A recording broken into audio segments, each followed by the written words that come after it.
ماہ رمضان ہم پر پتہ ہے کتنی بڑی مہربانی کی گئی ہے، ثواب بڑھا دیا۔ کتنا ثواب بڑھا؟ حدیثوں میں مضمون ملتا ہے کہ رمضان میں نفل کا ثواب فرض کے برابر، فرض کا ثواب 70 گنا کر دیا جاتا ہے۔ رمضان میں روزہ دار کا سونا بھی عبادت ہے۔ رمضان میں روزہ دار کے منہ سے افطار سے پہلے جو بو آتی ہے وہ اللہ کے نزدیک مشک کی خوشبو سے زیادہ بہتر ہے۔ رمضان کی پہلی رات جب آتی ہے اللہ اس امت پر نظر رحمت فرماتا ہے، اور اللہ جس پر نظر رحمت فرمایا اسے کبھی عذاب نہ دے گا۔ رمضان میں روزانہ افطار کے وقت 10 لاکھ گناہگار جہنم سے آزاد کر دیے جاتے ہیں۔ کیسے پیکج ہے؟ اچھا، رمضان میں جب جمعے کا دن آتا ہے، یعنی جمعرات کی مغرب سے جمعہ کی مغرب تک ہر گھڑی 10 لاکھ بخشے جاتے ہیں۔ مطلب وارے نہیں آ رہے ہیں نا ساری زندگی میں، اور آپ دعا کرتے ہیں یا اللہ ہماری پکار سن لے، ہماری دعا سن لے۔ رمضان کی راتوں میں فرشتہ آواز لگاتا ہے کوئی مانگنے والا کہ اس کی دعا قبول کر لی جائے، ہے کوئی توبہ کا طلبگار اس کی توبہ قبول کی جائے۔ مگر سچ بتاؤ اس اسکیم سے کتنے لوگ فائدہ اٹھاتے ہیں؟ پھر رمضان کا پہلا عشرہ عشرہ رحمت، دوسرا عشرہ عشرہ مغفرت، آخری عشرہ جہنم سے آزادی کا عشرہ، آخری عشرے میں 5 طاق راتوں میں ایک رات وہ جسے لیلۃ القدر کہا گیا، 1000 مہینوں سے بہتر رات۔ اللہ اکبر، کتنی مہربانی کی اللہ نے ہم پر، یعنی ہر وہ سامان کر دیا گیا کہ میرا بندہ بخشا جائے۔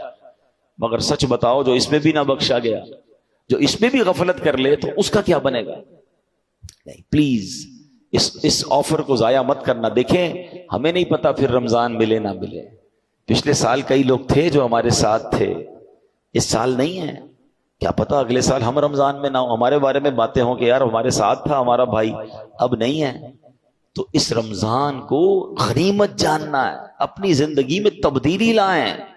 زندگی پڑی ہے کھانے گھومنے پھرنے کمانے کے لیے، لوگ رمضان میں پیسے کمانے کی پلاننگ کرتے ہیں، نہیں، ساری زندگی پڑی ہے یار یہ کام کرنے کے لیے۔ اس مہینے میں عبادت، اللہ کو راضی کرنا ہے، اتنے گناہ ہیں، اتنی خطائیں، اب تو توبہ کرنی ہے نا کہ رمضان میں نمازیں پڑھوں اور عبادتیں کروں۔ رمضان میں نیت کریں کہ ساری نمازیں باجماعت پڑھیں اور پوری تراویح پڑھیں۔ ہاں یہ بڑی گڑبڑ ہو گئی ہے آج کل، لوگ تراویح میں ڈنڈی مارنا لگ گئے۔ ایک تو ٹرینڈ آ گیا 3 روزہ تراویح، 5 روزہ تراویح، 7 روزہ تراویح۔ ٹھیک ہے اگر آپ 3 روزہ 5 روزہ پڑھ رہے ہیں، لیکن اس کا مطلب یہ نہیں کہ اس کے بعد باقی تراویح معاف ہو گئی ہے۔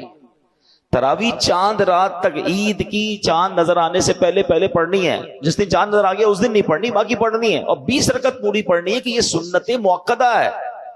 اچھا اس کے علاوہ سمجھیے نا، حدیث پاک میں آتا ہے جس کا مضمون ہے کہ جو رمضان میں ایک سجدہ کرے اس کو ایک سجدے کے بدلے 1500 نیکیاں ملیں گی۔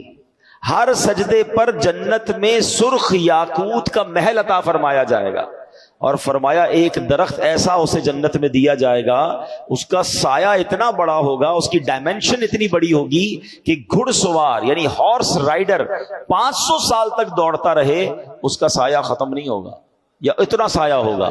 اب مجھے بتاؤ یہ ہر سجدے پر انعام ہے۔ مبارک ہونے جو پوری تراویح پڑھتے ہیں، 20 تراویح پڑھیں تو کتنے سجدے ہو گئے؟ 40 سجدے ہو گئے۔ 40 سجدے پر 1500 نیکیاں ملے تو 60,000 نیکیاں، 40 جنت کے گھر، 40 جنت کے درخت ملتے ہیں اس کو جو پوری تراویح پڑھتا ہے۔ اب کچھ لوگوں نے 8 پڑھ کے چلے جانا ہے تو خود سوچے کتنا بڑا لاس کر رہے ہو اپنا۔ جو پڑھتے ہی نہیں وہ خود سوچے میں کتنا، بلکہ میں تو کہتا ہوں صرف تراویح کیوں، تہجد پڑھنا رمضان میں آسان ہو جاتا ہے۔ بندہ جو ہے وہ سحری میں تو اٹھتا ہی ہے، تو 2 رکعت تہجد پڑھ لے، 4 رکعت پڑھ لے، 12 رکعت تک پڑھی جا سکتی ہے۔ اللہ بس توفیق دے، ذہن مل جائے۔ اور سحری کے وقت دعا کرنا یہ خاص دعا کی قبولیت کا وقت ہے۔ اللہ کریم قرآن مجید میں کیا ارشاد فرماتا ہے؟ وَبِالْأَسْحَارِ هُمْ يَسْتَغْفِرُونَ، اور رات کے آخری پہروں میں بخشش مانگتے ہیں۔ یہ نیک لوگوں کا وصف قرآن میں بیان کیا۔ سحری میں اٹھیں، ایک تسبیح استغفار کی بھی پڑھ لیں، استغفر اللہ استغفر اللہ استغفر، دعا کریں اور پھر سحری کر لیں۔ 10 منٹ پہلے اٹھ جائیں نا، یعنی ایک سجدے پر اگر مجھے ایک جنت کا گھر مل رہا ہے، جنت کا درخت مل رہا ہے، 1500 نیکیاں مل رہی ہیں، تو کیوں سستی کرنی ہے؟ ساری رات گھومنا پھرنا، کرکٹ کھیلنا، پتہ نہیں کھانا پینا، اسی میں قوم لگی ہوئی ہے۔ نہ کریں ایسا۔ ساری زندگی آپ کھا پی سکتے ہیں، رمضان اس لیے نہیں ہے۔ پلیز اچھے کام بھی کروں، گناہوں سے بھی بچوں، تو انشاءاللہ میرا رب، اللہ کی رحمت سے امید ہے مجھے فلاح پانے والوں میں شامل فرما لے گا۔